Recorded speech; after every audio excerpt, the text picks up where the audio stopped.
Jamaah, oh jamaah. Alhamdulillah. Alhamdulillahirrabbilalamin. Senang sekali kita masih di Islam itu indah. Jamaah yang ada di rumah, ayo semangat lagi belajarnya. Digedein lagi TV-nya kalau kata Ustadz Maulana biar pada denger semua ya. Disimak lagi, ini penting banget nih. Tema kita adalah hati-hati 9 jebakan setan di dekatmu. Lihat sekelilingnya ya, kita pelajari pagi hari ini. Aku punya tayangan jamaah. IRT di Wonogiri bunuh diri akibat terlilit 23 aplikasi pinjol. Kita lihat tayangannya, silakan.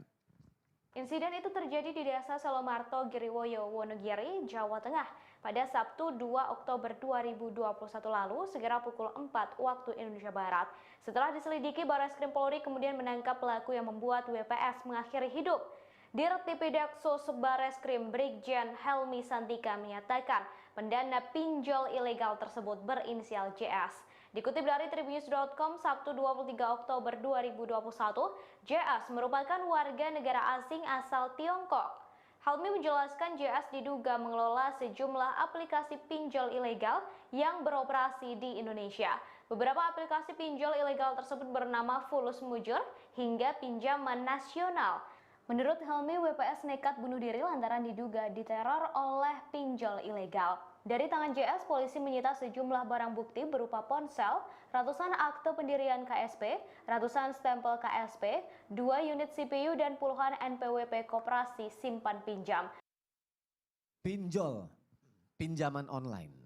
Ini lagi marah kayak Ustadz Syam ya. Lagi marah karena lagi diusut terus kasus pinjol nih. Iya, apalagi yang terkena orang yang sedang mengalami kekurangan ekonomi gitu ya. Pinjol itu kalau orang jatuh langsung benjol. Beda Itu. Ya Allah. Ini pinjol. Ustadz Syam, ini kan berarti kita ditipu-tipu lagi nih sama setan nih ya. Sebenarnya bagaimana sih, jamaah juga pasti pengen tahu kan, cara setan ini menjebak manusia melalui tipuan dari sudut pandang ekonomi. Dari sudut pandang ekonomi Iya. ya. Baik, bismillahirrahmanirrahim. Ustaz. Harusnya kalau ekonomi bidangnya nih, masternya nih, Masya Allah, Ustadz Hilman. Masya Allah, tapi guruku Ustadz Hilman, Ustadz Maulana, Mas Soni, serta guru-guru kami yang dimuliakan Allah Subhanahu wa Ta'ala. Ba'dan aqul a'udzu billahi minasyaitonir rajim. Asy-syaitanu ya'idukumul faqra wa ya'murukum bil fahsya. Wallahu ya'idukum maghfiratan minhu wa fadla. Wallahu wasi'un alim. Dalam Al-Quran disebutkan asyaiton, setan itu ya'idukumul faqr, maka mereka akan mengiming-imingi kalian atau membuat kalian khawatir, membuat kalian kefikiran dengan apa? Al-faqr, kemiskinan, takut miskin. Ya, takut nggak bisa ngapa-ngapain, takut nggak bisa beli ini, takut nggak bisa seperti tetangga, takut nggak bisa seperti orang-orang yang dilihat di story-nya. Subhanallah, dilihat di story-nya orang ini lagi main ke sini dia juga pengen, dilihat di story-nya tetangganya lagi beli ini dia juga pengen. Maka syaitan udah masuk ke situ dari jalur ekonomi katanya. Asy-syaitan ya'idukumul faqr, maka syaitan akan menakut-nakuti, membuat kalian khawatir akan kemiskinan. Maka kita akan berbuat apapun supaya bisa tidak miskin, subhanallah. Maka jalurnya yang salah. Sebenarnya menjadi seorang yang kaya raya dalam agama kita adalah sangat diperbolehkan. Bahkan ekonomi dan dakwah harus sejalan, subhanallah. Kekayaan itu harus ada di tangan kita. Bukankah tidak ada orang yang mau tangannya di bawah? Bukankah Nabi SAW mengingatkan supaya muslim itu harus qawi, harus kuat. Dan salah satu kekuatan itu dari sektor ekonomi, dari faktor ekonominya. Maka subhanallah, seseorang harus menjadi seorang yang cerdas, seorang harus menjadi seorang yang berilmu supaya mereka tidak jatuh dalam jerat kemiskinan ini. Tapi ternyata syaitan itu akan selalu membuat orang merasa miskin walaupun sebenarnya udah kaya.